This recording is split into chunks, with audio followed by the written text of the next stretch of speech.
Hello, everyone. Welcome to this activity, Answering the Call, Nurse-Led Strategies to Improve Compliance with Hemophilia Prophylaxis. I am Skye Peltier, Physician Assistant with the Fairview Center for Bleeding and Clotting Disorders, and it's my great pleasure to be here today.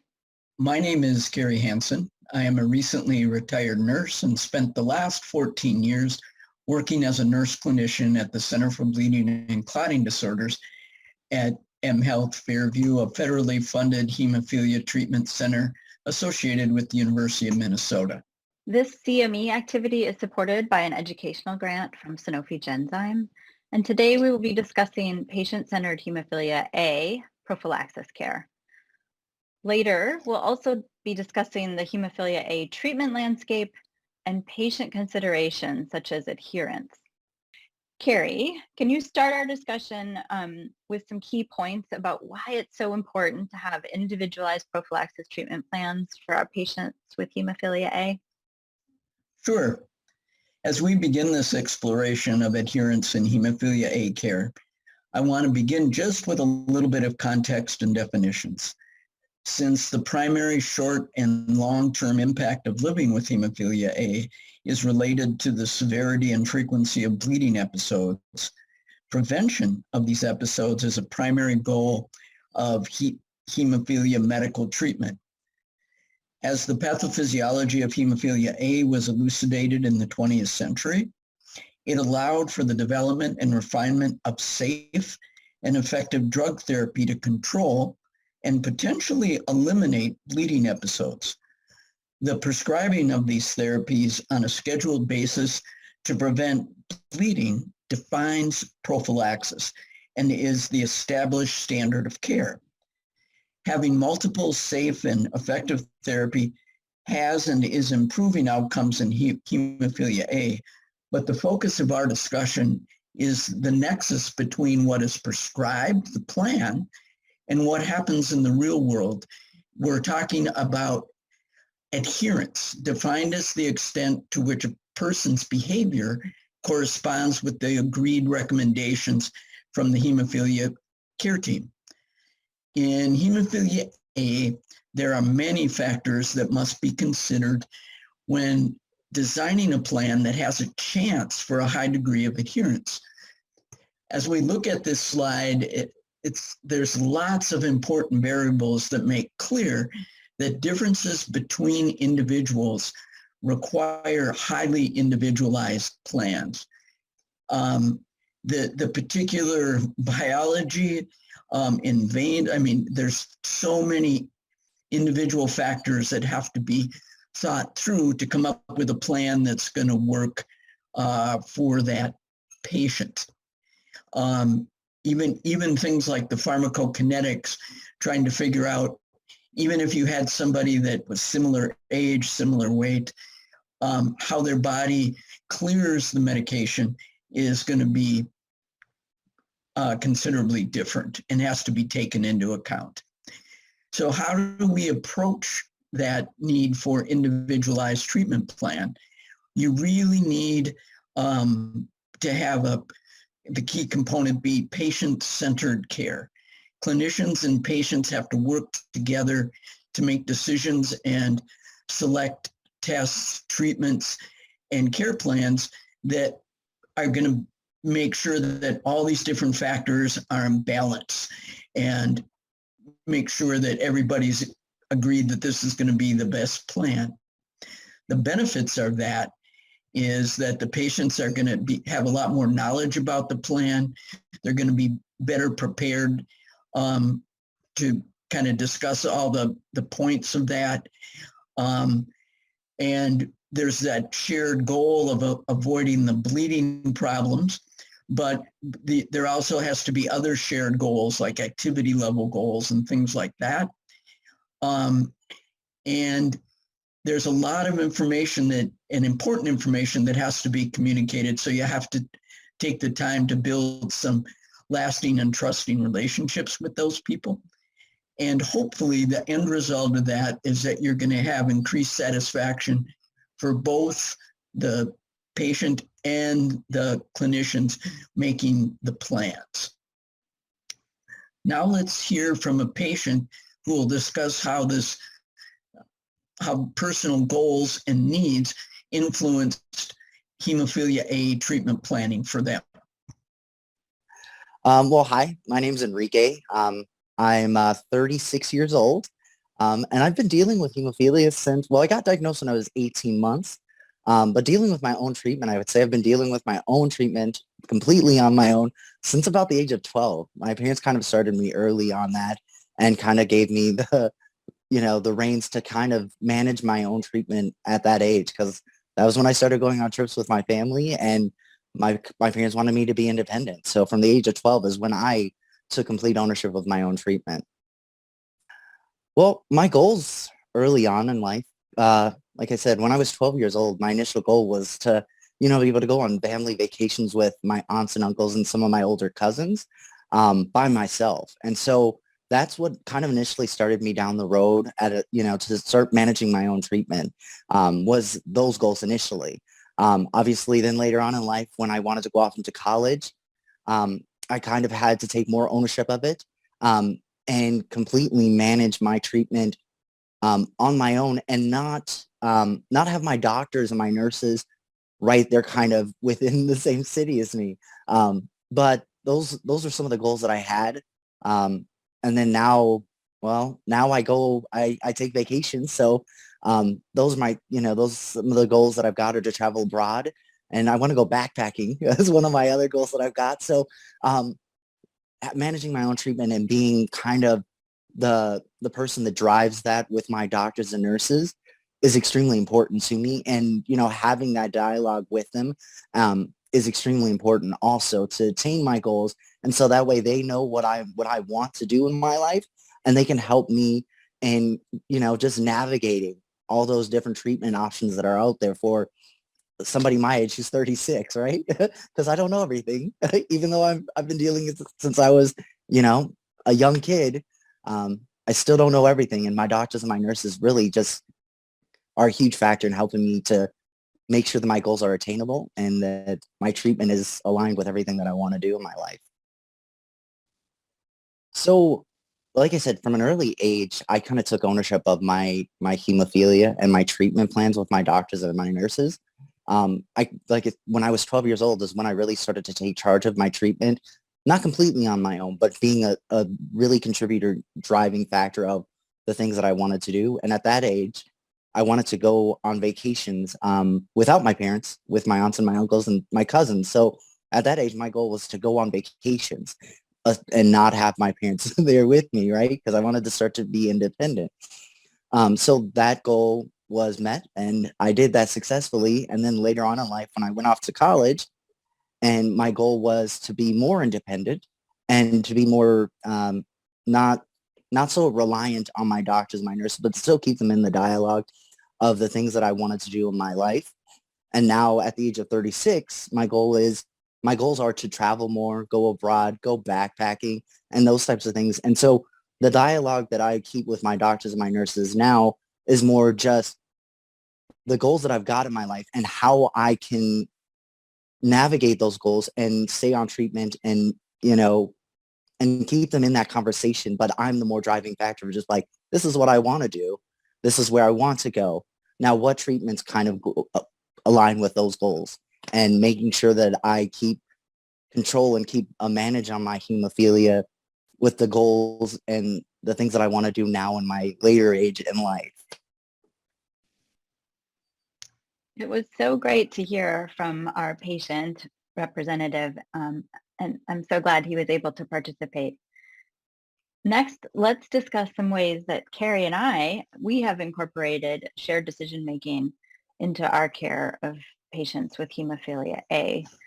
Kerry, do you want to talk about a few of those things that you've done in clinic?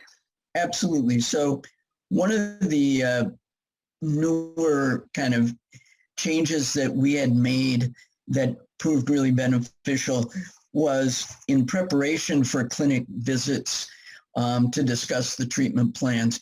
We would reach out ahead of time to check in with the patient and really try to identify not only just how things were going, but what their goals and plans were, get updated on their current health status, and try to identify what they need to come away from the visit with, trying to engage them from the very beginning turned out to be very useful and helpful.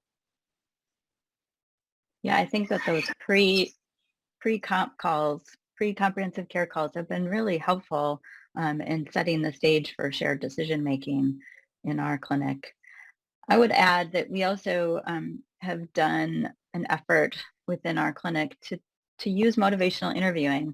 And that's something probably a lot of you have heard about, but I'll give you an example. And I think one area that we've really tried to change our approach is when we talk about how the patient's treatment plan is going. So when we open that conversation, historically, we might have said, how many doses of factor have you missed in the last year? And that, I think, immediately puts our patients a little bit on the defensive, and it doesn't feel very open or shared in their treatment. And so I think we've really tried to shift and be more open, more of a motivational interviewing, not resisting the writing reflex, as it's called in motivational interviewing. So instead saying, how is your therapy going? Tell us how your current treatment is working for you. Just leaving that as an open question to really start that conversation about therapy and how it's working for our patients. And then lastly, we've also talked about how we create a follow-up plan with our patients. In the past, we might just say, you're due for your annual visit. We'll see you in a year. And now we're really trying to, at the end of the visit, have that conversation with the patient. What sort of follow-up do you think we should plan for? What things would you like us to follow up with you on? What would be helpful to you as you try to take care of yourself in the best way you can? That really puts the emphasis on wanting to make sure we're invested in the results. And it's another level of engagement that I think is really important, Skye. Yeah. We're going to move on to our second topic of today, understanding the therapeutics of hemophilia A prophylaxis. And Kerry, I would love it if you could get us started with a background of how hemophilia A treatment has evolved. Absolutely. The evolution of hemophilia treatment has been driven by progress in our understanding of the pathophysiology of hemophilia A and factor VIII's role in coagulation. Along with that is the increased ability to design, build, and manipulate proteins. So hemophilia treatment began with a crude attempt to replace the missing factor VIII with whole blood. So way back here, that was kind of the best attempt they could do. It involved, because there's so little factor VIII in whole blood, you had to use huge volumes, and oftentimes that wasn't quite successful. Then concentrates were derived from donor plasmas, and that was another improvement that occurred in the 70s and 80s. And then we finally ended up with the heavily bioengineered extended half-life and non-replacement therapies that we use today. These improvements impacted the treatment burden and allowed the hemophilia A population to move away from a on-demand approach to treatment to the prophylaxis plans of today. So the on-demand was just, if somebody had a bleed, it was treating it. And that could be successful, but it couldn't avoid some of the joint impact that we had from the use of on-demand treatment. And people recognize that, but the burden of some of the early concentrates required very frequent infusions to try to avoid bleeding. Prophylaxis approach, as the factors improved and they kept making advancements in volumes and things like that, then the regular administration became a way to prevent bleeds from occurring. Some people tried that from the early days, and in Sweden they tried from 1958, but it really wasn't until improvement in the factors allowed very reasonable treatment burdens to allow kind of a prophylaxis to become standard of care. So prophylactic therapy replacement has a lot of benefits that the on-demand does not. So it really works to decrease bleeds and protect joints much better. It improves functional status and quality of life for the patient. This becomes huge over time when the lifespan of people with hemophilia is now approaching the same lifespan as anybody else. So to keep that functional ability is really important. If there has been joint damage, it's thought that good prophylaxis can slow down the progression of that joint disease. And it also helps limit the potential for traumatic bleeds and unexpected bleeds. So the challenges with prophylaxis is, and this leads to questions about adherence, is that it requires, up until very recently, intravenous infusions, which meant that venous access can still be and was a question. Maintaining adherence long-term became quite problematic for some patients. If you look at that graph on the right, you can see that the area under the curve where people were pretty well protected would dissipate pretty quickly with the standard half-life factors. And so it required reinfusion to get back up to a peak where the patient was well protected. So we can see in this slide that as the protein scientists were able to improve the factor concentrates, they were able to remove some of the animal proteins that some of the early factors had. A big improvement was the old plasma derives. Again, you were dealing with much larger volumes to infuse. A lot of the current factors, 5 to 10 cc's, provides you with a really good dose, and infusing 5 to 10 cc's through an IV is much easier to do than some of the plasma-derived volumes that could approach 50 or 60 cc's. They also attempted, as they continued to improve the recombinant products, to address the fact that it was thought that they could improve immunogenicity and avoid causing inhibitor development. So that brings me to Skye, can you kind of take us to see what our current hemophilia treatment options are specifically? Yes, absolutely. So this graph shows you the wide range, the large number of products that we have available to us currently. And I'll just, as Kerry has mentioned, we've had an evolution from plasma-derived to now recombinant products, and recombinant products that have been modified in ways to extend their half-life. And I think one other highlight from this graph is to show you that since 2014, so 2014 to 2019, we had 6 new products come to the market, and that's a lot. So there's a lot of choices out there for our patients. And I want to spend just a few minutes talking about some of the modifications that have been made to factor products to extend their half-life. And FC fusion is one strategy that's been used, and that is where the clotting factor protein is fused to proteins like FC or albumin, and the result is that there is a recycling that happens of the protein, thus extending the half-life in the patient's body. In addition, pegylation is a strategy that has been used as well. And in this strategy, the clotting protein is attached to a PEG molecule, or a polyethylene glycol molecule, and that decreases or slows down the degradation and the renal elimination.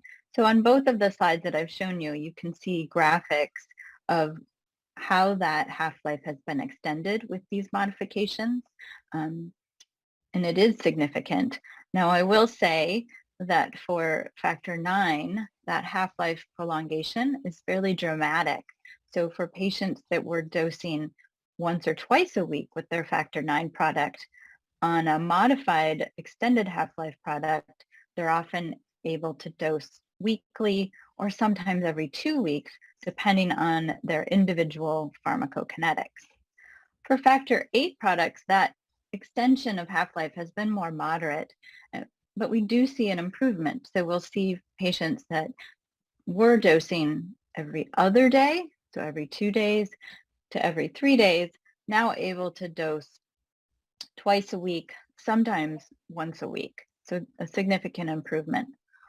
But the takeaway for me with these newer extended half-life products is that they don't all look the same. Each patient has a different response, and they do have clinically meaningful pharmacokinetic differences for individual patients. This makes the landscape for treating our patients even more complex, as they have different schedules and different regimens that work best for them. But really, bottom line, one size does not fit all for our current products. So Kerry, can you tell us a little bit more about some of the extended half-life products and what those look like for our patients? Sure. So one of the, as these different products were developed, the idea was if we can decrease the treatment burden, we'll be able to get more people on prophylaxis and they'll have more success. So the question becomes, has that kind of been borne out? So on this slide, you can see a recent analysis of some Athens data set numbers. And the Athens data set is a HIPAA-compliant national patient registry of hemophilia A patients. And it demonstrates the impact of the continued improvement of treatment options. So currently about 80% of hemophilia A patients are prescribed a prophylaxis plan. So this recent analysis that was published in 2020 shows that the annualized bleed rate, which is kind of a primary indicator of are we go in the right direction, suggests that the blue is the standard half-life, the gold is the extended half-life. We can see that the annualized bleed rate has decreased in hemophilia A. That is very significant. The treaters always say every bleed counts. So to go from 1.9 to 1 annualized bleed rate is truly an improvement. So that is very good indication that this is a good direction to go with the extended half-lives, so that being able to go to the prophylaxis with less treatment burden has a good payoff. So another development that's happened with treatment options is the development of non-replacement therapies. So the one that's approved by the FDA currently is Emicizumab, and this is a bispecific antibody that does the work of factor VIII, but isn't factor VIII. And it is able to take a severe phenotype and make it a much milder phenotype. So it can be used for routine prophylaxis to prevent or reduce the frequency of bleeding episodes. And that was first approved in late 2017. and we've seen an uptake of that as well in the hemophilia A population. So the advantage there is that it has, it's sub-Q, it isn't IV, and it's got weekly or biweekly or even monthly kind of dosing regimes, which again, it significantly impacts the treatment burden and provides more options. So in that same analysis of the Athen data, we can see this new bump on the screen here of non-replacement factor therapies being used in prophylaxis. And this is the data ended at the end of 2019, and we're now in 2021, and I believe that this bump would be even bigger. This one, the extended half-life would be larger, and we'll continue to see probably a decrease in the standard half-life factors being used for prophylaxis as there's more options. So given that we've made all this progress, though, we still have to be concerned about what the adverse events with these factors can be. So Skye, can you please touch upon some key adverse events in considerations with these products? Absolutely. Anytime we use a medication, we need to be considering the adverse events or adverse effects from those medications. And for factor VIII products, overall, they have a very safe profile.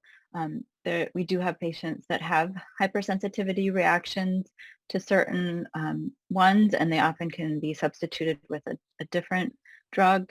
And the biggest adverse event that we remain concerned about with use of factor VIII products is the development of neutralizing antibodies or inhibitors.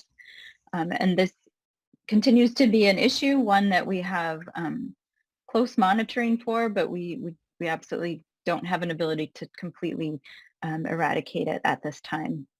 But again, these products have a really safe profile and have been used, as Kerry outlined, for many, many years. The newer product that Kerry mentioned, Emicizumab, I want to highlight a few things that we think about when we use this medication. And I'm going to cover the second two bullets first. So when someone is using Emicizumab, their laboratory testing is affected by that drug. So the clotting factor levels that we typically measure are no longer correct. They're influenced by the drug, and we just need to keep that in mind at all times. In addition, folks have some typical injection site reactions with the use of this medication. We've also had some patients report headache or arthralgias.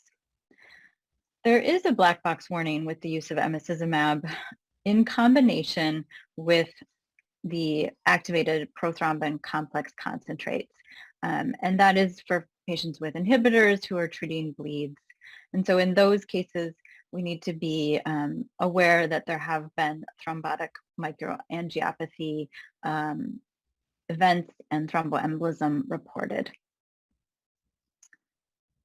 Kerry, when you're talking to patients, what key treatment-related adverse events do you make sure to mention? So in kind of going over the plan with the patient, one of the treatment-related adverse events that I really worry about in this day of primarily people being on prophylaxis is what to do about breakthrough bleeds. So how and when to treat breakthrough bleeds has become a lot more complicated in the era of extended half-life and non-replacement therapies. It used to be much more straightforward. If you thought you had a bleed, you just treated with factor, but with extended half-life, it's recommended that you have a brief wait and watch period, and the same with Emicizumab. It's typical for somebody that already has established arthropathies maybe to have a flare of arthritic pain that may not be bleeding, especially when they're on prophylaxis. So trying to figure out how to treat what may be a breakthrough bleed becomes a lot more complicated. So and nuanced.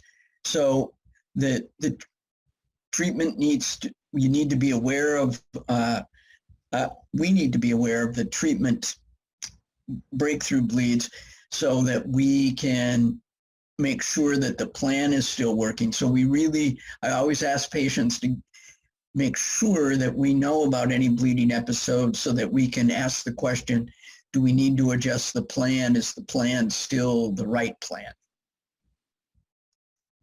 Absolutely. So I think we'll talk a little bit more about the different monitoring considerations for patients receiving factor or non-factor products. Similar to what Kerry mentioned, if someone's having breakthrough bleeding and we're concerned that the product that they're on, if it's a factor VIII product, isn't working for them, we might monitor plasma levels. And for factor VIII, we can absolutely do that. There are validated tests for that to confirm that they're getting the adequate factor VIII levels that we think they need, and that they're maintaining those for their prophylaxis schedule. So we absolutely will do monitoring as we switch products for folks, and if they're having any trouble on their current regimen. In addition, as I mentioned earlier before, the development of inhibitors is still a concern with the use of factor VIII products. And we do some routine screening for this through the registry for hemophilia patients. But in addition, if anyone has additional bleeding that we wouldn't expect, that is a time when we would screen them for or look for that inhibitor development as a cause for that unexpected bleeding. All right, let's talk a little bit more about how we do monitoring while patients are using the drug Emicizumab. As I mentioned earlier, many of the clotting factor tests that we use to monitor our factor VIII patients are influenced by the use of Emicizumab. This makes those tests not accurate in our patients using Emicizumab. So as you can see on this table, there are a list of lab tests that are affected by Emicizumab and thus cannot be interpreted. There are some tests that are unaffected by Emicizumab. They typically are more specialized tests and have to be requested specifically because the patient is on Emicizumab. So you can do an inhibitor screen or a Bethesda assay, but you have to make sure that they're using bovine chromogenic testing. In addition, you can test factor VIII levels, but specific testing styles need to be done. So you would have to check with your special coagulation lab and make sure that it can be interpreted with your patient on Emicizumab. So I think it's just important that we all remind ourselves of this. In addition, that we let our patients know that when you go to maybe the emergency room and some of the standard tests are run, they will not look like you're factor VIII deficient at that moment, that the test is influenced by your therapy with Emicizumab. We're going to move on. Kerry, how do you approach treatment monitoring for your patients with hemophilia A? So ideally, there's a couple of parts to what I like to see done with the monitoring. The first part is really establishing, these days we have what's called population-based pharmacokinetics that we can use to get a really good pharmacokinetic profile on the patient to determine what their particular half-life and clearances are, get a really clear picture of, given their treatment, how protected for how long on that factor product they're going to be in a safe zone. That turns out to be really valuable information. It allows the patient to and the family able to kind of make plans for activities and kind of knowing where things are at. So ideally, you get a pharmacokinetic profile for the particular factor that's going to be on their plan.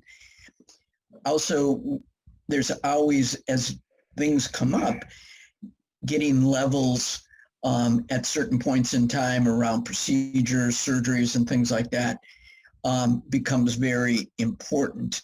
So knowing what the profile is and then being able to get levels when you need them is really important. So keeping an eye on that becomes real helpful for the patient and for the team. Our last topic today is adherence and patient-specific considerations related to adherence. So next, we're going to hear some more patient perspective about the therapeutic journey of this patient and the factors, including adherence, which impacted his therapy choices. So the certain challenges that I think that one has when you're dealing with hemophilia, well, first of all, when I was 12, like that was when I kind of started taking on more responsibility in driving my own treatment plan, right? Because I wanted to go on vacation. I wanted to be independent. You know, when you're 12 years old, that's what you want. That's when you start to like leave out of your parents' shadows and kind of take control of things. At least that's how I was brought up. My parents wanted me to be independent from a very young age. But one of the challenges at that age is I'm just not learning how to infuse myself. So I had a port at that point in time, but I was also learning how to infuse intravenously. And that became a challenge. I, for example, I had a vacation that I went on, one of the very first ones that I went on. I actually couldn't infuse myself either both in my port or intravenously. And that automatically sent one of my aunts I was vacationing with into a panic. And the closest the closest hemophilia clinic was probably a good 50 to 60 miles away from where we were. And I had a pretty severe bleed at that point in time. So, and we were also on an island, it's South Padre Island in Texas. And so I remember they took me to a firehouse and I had to have a firefighter infuse me and give me my medication at that point in time. So that was one of the very first challenges I think that I can remember at a very young age. But then also growing up and going into my adult age, I think the challenges then became being able to articulate and talk with doctors and nurses about hemophilia that may not have as much knowledge as you do, or as your providers who are very well versed in hemophilia. An example that I have of that is I was about 18 or 19 years old. I'm in college, but I'm also working at a summer camp. And I took some staff into the Boundary Waters. And, well, needless to say, an incident happened where I fell off a cliff. I don't know if you guys have heard this story. My doctors talk about it a lot. But I was able to infuse in the Boundary Waters. And then I was able to get out about 3 hours later after the incident. And I made my way to a small town in Minnesota where the provider there had no idea what hemophilia was. And he was looking, I remember, as I'm getting wheeled into the office or wheeled into the room to see him, he's flipping through a medical journal because he knew that I had hemophilia. And I don't think he completely understood what hemophilia was. And so the challenge that I had at that point in time was, I was about 18 or 19 years old, but I looked younger than that. And so getting the provider to understand what I was talking about and that I knew hemophilia probably better than him was a challenge. And also having the nerve to talk to somebody who is a doctor and you're going there to seek his advice, right? So I think that's a challenge too, that when you're a younger hemophiliac who's been dealing with this your whole life, when you're seeing an outside provider who doesn't know what they're talking, I don't want to say doesn't know what they're talking about, but isn't as well versed with hemophilia as you are, having the confidence to be able to say what's going on in your body and stand your ground when they are maybe contradicting or they feel like there's something else different, right? And then, so that was one incident too, right? I've had a lot of experiences in my life dealing with hemophilia that have shaped and made me the person that I am today. And to be able to talk about it in a way that other people understand, you know, that's one of the things that I think that I'm extremely grateful for. Not only did my providers give me that knowledge at a very young age because they knew that I wanted to be independent, but also my parents pushed that on me. And then now at the age of 36, because I've had these life experiences, then now going off into Europe and maybe going backpacking through Thailand, something that I was a goal of mine right now, doesn't seem as scary because I've gone through those challenges. And I know how to treat when I have a bleed. And I know that if I do have questions, I usually know the closest hemophilia clinic to wherever I'm at, because I know how important that is when you're traveling and you have you have severe hemophilia A like I do.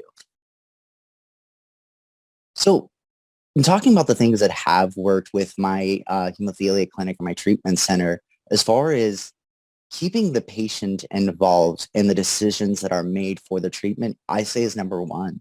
Even when you think a patient might be too young, like I said, at the age of 12 is when I started driving my own. Now every patient is different. I get that. But my parents when they started taking me to my appointments at 12, I mean, literally at the age of 12, my mom and my dad would just stop talking in my appointments and let me drive that. And I think that that helped my providers and my hemophilia center to realize that they needed to keep me involved. I say that all the time with a lot of the younger kids that I've talked to. You are the driving factor in this.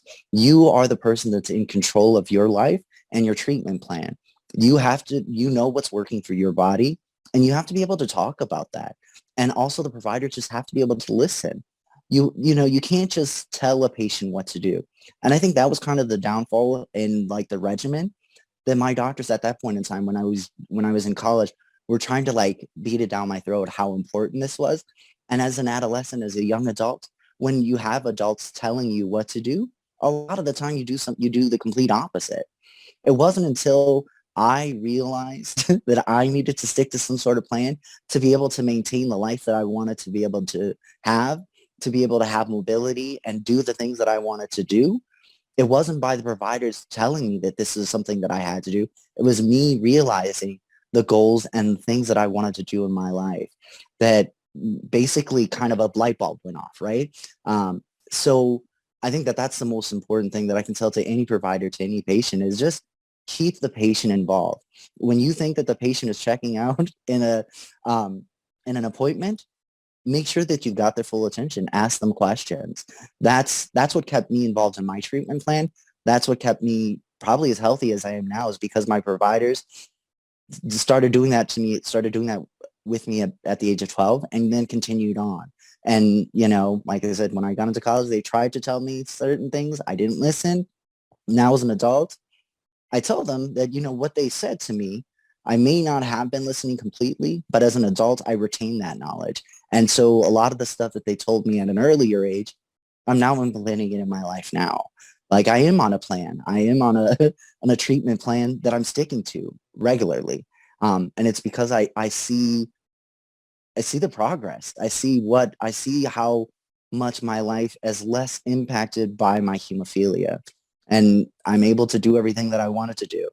You know, I just recently got married, and I was able to be out on that dance floor the entire night. So it was amazing. And like that's honestly due to the fact that I listen to my doctors, I've got a treatment plan, and I'm adhering to it.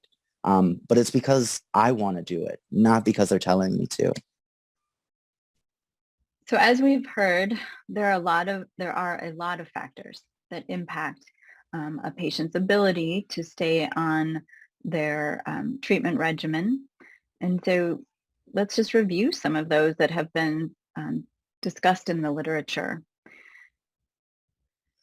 Having to do frequent infusions is an obvious barrier, and that is the goal of the extended half-life products, is to decrease the frequency. So more frequent treatment, more difficult to stay on your regimen. In addition, the number of years that you've been on therapy often results in falling off, that we experience treatment exhaustion over time. The ability to prevent bleeds actually over time may result in decreased perception of need for prophylaxis. And I have seen young people who have grown up on prophylaxis, have had very few bleeding events. And as they get older, they question, do I need this? I haven't had any bleeds. And so that absolutely is an issue for the success of our therapies, is that sometimes people question then the need for ongoing therapy. Studies have shown that children and adolescents probably do the best with adherence, with staying on track, and we can attribute the help of their parents probably to that. But that young adults and older adults may struggle more with falling off of their treatment regimens. And I think in my experience, I have seen that as well.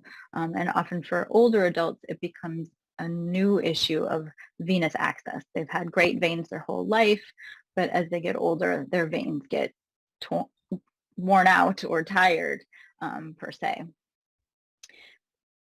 We know that folks that struggle with adherence with their other therapies, their blood pressure medicine, their treatment of diabetes maybe, that if they struggle with those, they're going to also struggle with their adherence to their hemophilia therapy as well. And lastly, patients really do at times struggle with acceptance of their diagnosis and the need for self-management, and that this can then result in a fall off in their ability to stay on track with their therapy. And these are all considerations that we try to take in as we're talking with our patients about their current regimen. Is it working? Is it not working? What has changed for them since the last time we saw them? Kerry, do you want to tell us about some strategies to address non-adherence or having trouble staying on track with our patients with hemophilia A? Sure.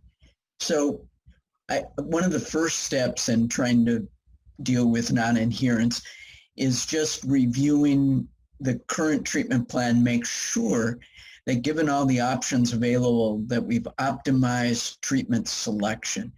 So the direction usually is trying to choose a treatment agent that's going to require less frequent dosing. So when they ask patients what'll help you adhere, they report that infusion frequency, if it's less, is really going to be helpful. And obviously, the efficacy of the treatment is also very motivating to stay on track. You know, bleeds are extremely painful and interrupt life in major ways. And so that not having to infuse or inject frequently alongside that it keeps me from bleeding are really the kind of treatment plan you want to have people on. Make sure you maximize that. So, and we know that the benefit of those decreased infusions is that, or with the extended half-life, is you got longer duration of factor coverage. You can be more active without risk of bleeding. You've got, that keeps people active. They're able to participate in physical activities and have less concern about bleeding. It's going to be less challenging to their veins if they need fewer infusions. So people feel that over time it can get harder and harder to get access. And so if there's fewer infusions, the veins can hold up better. And then all of this considering, you know, the infusion itself doesn't take real long for a lot of the factors, but there's all the prep work and setting aside the time in your schedule to do that. So the less frequent you've got to interrupt the rest of life, that becomes an advantage. If you don't have such frequent infusion, it's going to have less impact on your work and school schedule. You have a more normal life schedule. And when people aren't have to be so engaged with taking care of their illness, they feel like that contributes to their emotional well-being. They can have more time and space to deal with emotional issues that we all deal with. And the other real important strategy about dealing with non-adherence is really connecting with that patient, ideally face-to-face, to kind of figure out why they're off track, what we can do differently, what's changed in their life that suddenly what prophylaxis was working before suddenly doesn't seem doable anymore. So that reaching out to the patient, trying to establish that engagement is real important.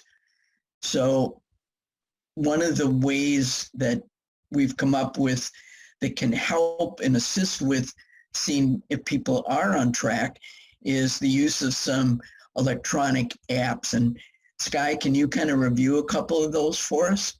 Yeah, absolutely. I'm going to just review 2 today, and there are others out there. The first is a newly created application from the ATHN, the American Thrombosis and Hemostasis Network, and this is called Robust Health. So this is coming out soon, and I think is a real promising tool for our patients. The second one, and the one that I have the most experience with in our clinical setting, is microhealth for hemophilia, and I have just a few screenshots there for you. What we have seen with this app is that patients are able to log all of their treatments, any bleeds that they might have. They can add pictures, they can add notes, and they can also send us a note. So they choose to communicate with us or share their information with us as their treatment center. And by doing so, this allows us to look at their calendar, see what's going on from our perspective, review those notes, review those bleeds. And we have found that it really does help patients stay on track. We review their annual reports with them at their comprehensive visit, and I think a lot of patients have felt that that is really helpful to see how many treatments they've done in the year, how many bleeds they've had in the year. And over time, it seems that they're putting more information in there, which just allows us to help them choose the right product, choose the right regimen for them. I feel like it's been a real win for our patients to use these apps. So Kerry, let's discuss some of our own strategies that we've implemented. We've talked about some of them already, but let's just review some of them here, what things we've done to help our patients stay on their treatment regimen and not experience any bleeds. So for me, I think working to kind of establish a good working relationship over time with that patient can really make a difference. And one of the things that you have to accept is that non-adherence is a reality, and there can be many reasons for non-adherence. So I try very much not to be judgmental of people and just kind of address it as what can we do differently, what's working, what's not working, and use that, build trust over time and shared experience to try to keep improving what the plan should be, respecting the fact that this is a shared decision-making process. And they're the ones who have to do a lot of the difficult work. So just establishing some respect for that, they're part of the process. So. Absolutely. And I think, having spent time at both pediatric and adult centers, I would just add, keeping in mind where the person is at in their journey of life. Are they 5 years old? Are they 60 years old? And kind of, thinking through what might work best. for each age range of patient, but really coming to the table with, as you mentioned, Kerry, an open mind, and working towards that shared decision making in their treatment strategy. So we're getting ready to wrap up here, and I think I'll share some of my key takeaways that I have for folks today, and then I'll let Kerry, I'll let you finish it off. My key takeaways is that, remember, for hemophilia A therapy, one size does not fit all anymore, and we need to be thinking through all of the choices that are out there and really trying to figure out what's going to help that patient that we're working with at that time the most. And then second would be meeting the patient where they're at, and that the patient's motivations to stay healthy and reduce bleeds or have no bleeds, their motivations for that is what's going to help them the most. And all we can do is help identify those motivations and then, help that patient stay on track with the goals that they've set forward. Those are my takeaways from today. Kerry? As I think about the takeaways from today, and as we were thinking through the topics for this presentation, it really struck me as the incredible evolution that's occurred in hemophilia care and how sophisticated the different treatment approaches have become. Because of that, it really emphasized to me the need to do a lot of educational outreach to and with patients, and really engage them around a lot of the new therapies and how they're different, because the paradigm has shifted, and learning how to use these new treatments is an ongoing process. And so we really need to ramp up the educational piece and expand on that and really work with the patients to find out what they need to know more of and how we're going to learn things going forward. So that was a big takeaway for me. And just the fact that always patient engagement has got to be the key. You can't make these decisions in isolation and have them be necessarily the best approach. So patient engagement and education are my two big takeaways. Thank you all for tuning in today. I really appreciate you taking the time to learn with us and to talk about the nurse-led strategies to improve compliance with hemophilia prophylaxis. I think this is a really important topic, and I'm so glad you were all able to listen in. Thank you all.